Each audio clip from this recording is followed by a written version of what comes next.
KBC में करोड़पति पति। सूरज के जीवन का एक ही फंडा था कि मेहनत तो गधा भी करता है, घर बैठे जो कमाए समझदार वही होता है। इसीलिए उसने कभी नौकरी ही नहीं ढूंढी। इस बात से हालांकि उसकी पत्नी शिखा बिल्कुल भी अग्री नहीं करती थी, पर फिर भी सूरज को समझाना बेकार था।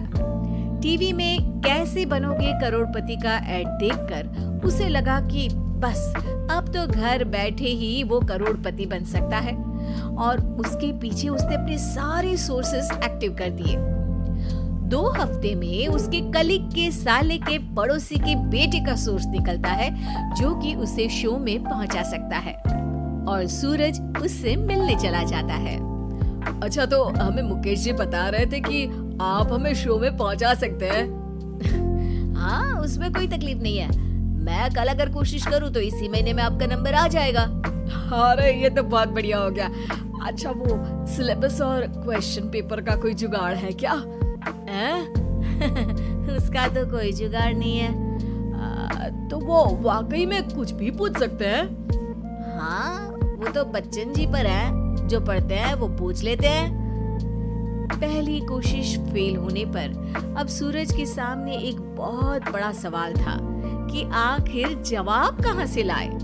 तब शिखा ने एक सजेशन दिया, क्यों ना सूरज अपने चचेरे भाई सुमित से मदद मांगे, जो कि यूपीएससी की तैयारी कर रहा था। हालांकि इतनी मेहनत करना सूरज को समझ में नहीं आता था, पर कोई और रास्ता ना मिलने पर वो आखिर सुमित से बात करता है।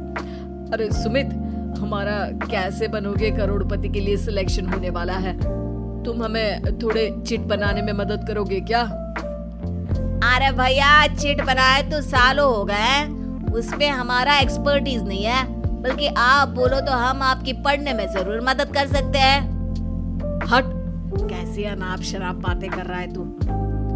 सूरज ने सुमित को मना तो कर दिया था, पर तैयारी करने के सिवाय कोई चारा उसे दिख भी नहीं रहा था, खासकर जब 12 के पेपर लीक करने के एक्सपर्ट शुक्ला जो भी हाथ जोड़ लेते हैं। आखिर सूरज को सुमित के पास जाना ही पड़ा, और उसने सुमित और शिखा से वादा किया कि वो बहुत मेहनत करेगा। 1 महीने की तैयारी के बाद फाइनल हुआ कि शो से 1 हफ्ते पहले एक ट्रायल खेला जाएगा, जहां पर सारे रिश्तेदार ऑडियंस की जगह पर होंगे और शिखा सवाल पूछेगी। दूर दराज से भी रिश्तेदार आकर हाजिर हो गए देखने कि आखिर कैसे बनेगा सुमित करोड़पति।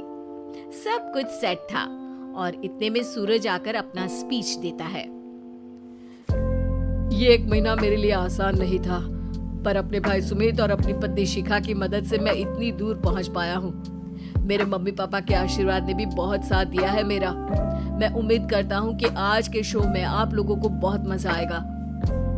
साक्षी पहला सवाल पूछती है और पूरे कमरे में सन्नाटा छा जाता है। इंडिया में कितने स्टेट्स हैं? 3, सॉलिड, लिक्विड और गैस।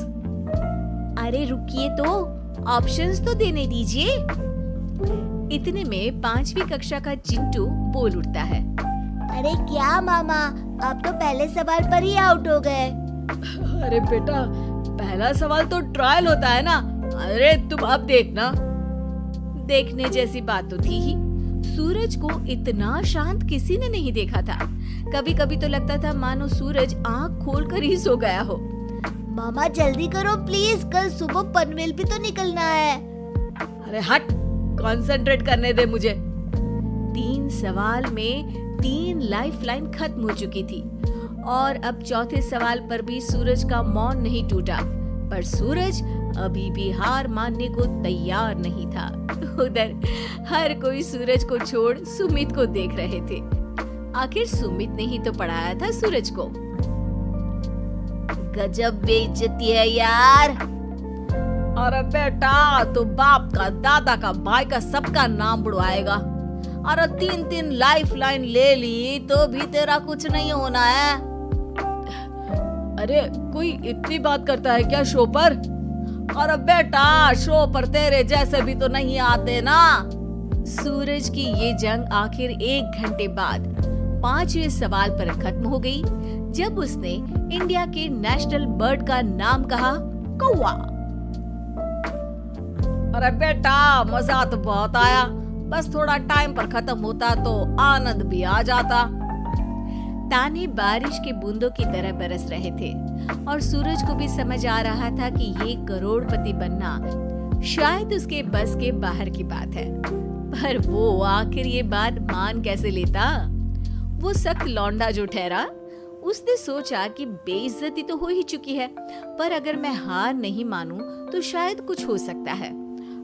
शिखा, तुम देखना, असली शो में आग लगा दूंगा, आग, करोड़पति बनूंगा मैं। हाँ, सब्जियां खत्म हो गई है घर पे, ले आओ। पहले पति बन जाओ, फिर करोड़पति बनना। अरे गजब बेइज्जती है यार। बेटा, अभी तो घर पर ही हुई है, 1 हफ्ते में तो तुम देश के सामने करवा कर आओगे। वैसे जब टीवी पर जाओ ना तो बस अपने मम्मी का ही नाम लेना, ठीक है? कोई पूछे तो बोलना कि पापा नहीं है मेरे। अरे पढ़ाई की, पेपर निकलवाए, इतने सारे लोगों को खाना खिलवाया, क्या फर्क पड़ा? इसीलिए मैं कहता हूँ कि मेहनत तो गधा भी करता है, घर बैठे जो कमाए वही सिकंदर। लेकिन मामा, गधे भी जानते हैं कि हमारा राष्ट्रीय पक्षी मोर है।